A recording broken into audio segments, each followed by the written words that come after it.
دي سلطة الحادي، ميكس خضار رهيب، والمية اللي فيها دي أطعم حاجة ممكن تجربيها، واللي بيقولوا عليها ويسكي بلدي أو شعبي. يلا بينا، تعالي كده نعمل السلطة. قبل ما نبدأ، دي قناتي هندي سلي، لايك وشير سبسكرايب، فعلوا زر الجرس عشان يوصلك مني كل جديد. دي بقى تجميعة الخضار اللي احنا هنعمل بيها السلطة. معايا هنا 5 حبايات من الطماطم، لو عايزه تقللي او تكتري الكميه حسب ما انت عايزه.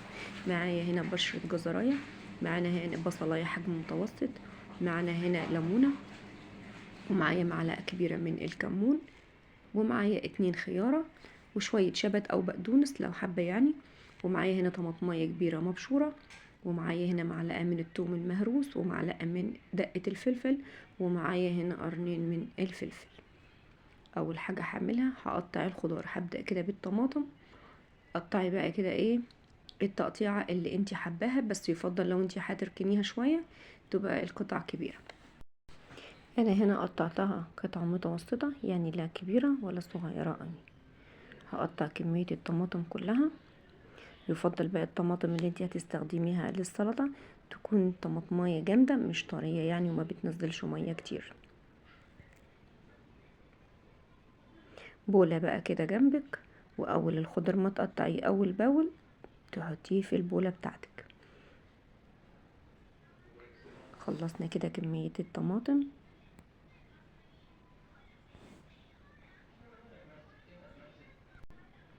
جبنا بقى الخيار. بشوف في المطاعم بيقطعوه قطع كبيرة قوي، بس هنا بقى انا هقطعه برضو حجم وسط، علشان انا ايه يعني مش هركنها كتير قوي، مش هتقعد معايا طول اليوم. انا يا دوب هحضرها علشان الغدا، وهيدوب هركنها ساعة واحدة بس. قطعتها كده ايه قطع يعني متوسطة، لا هي صغيرة قوي ولا قطع كبيرة قوي. قسمتها كده بالشكل ده، حطيتها كده وضفتها مع الطماطم.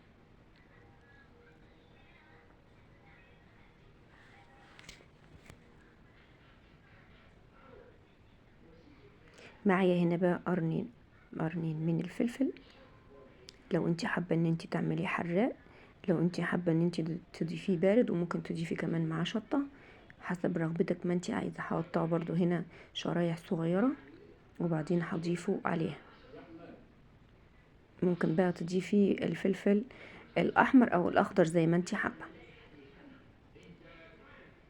قطعته شرايح كده صغيره بالشكل ده وضيفته عليه.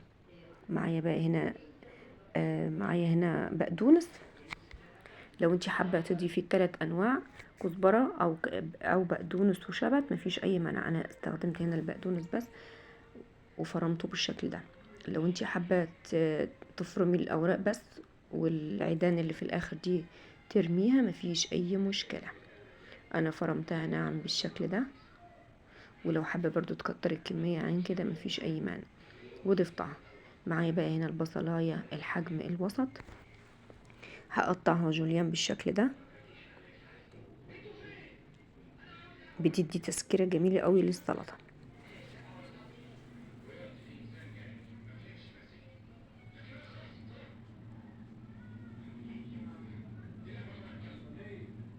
برضو فرمناها فرم متوسط بالشكل ده. لو انتي حابة تفرميها فرم ناعم قوي مفيش اي مانع.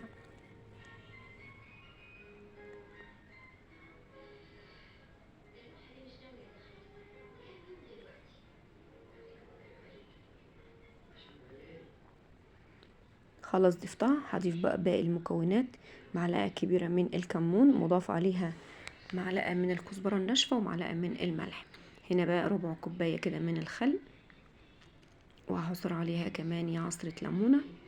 معايا هنا معلقة من تتبيلة الفلفل، ومعلقة من الثوم المهروس، وهجيب ليمونة كاملة وهعصرها عليها بالشكل ده.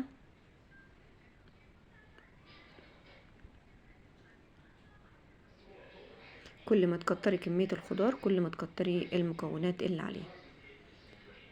معايا هنا بقى معلقة من صغيرة كده من الشطة لو حباها مشطشطة. معايا نص كوباية كبيرة من المية، وياريت تكون المية طالعة من التلاجة يعني مية متلجة. وقلب المقادير دي كلها مع بعض، وبعدين هدخلها التلاجة. هتقعد معايا بالظبط حوالي ساعة.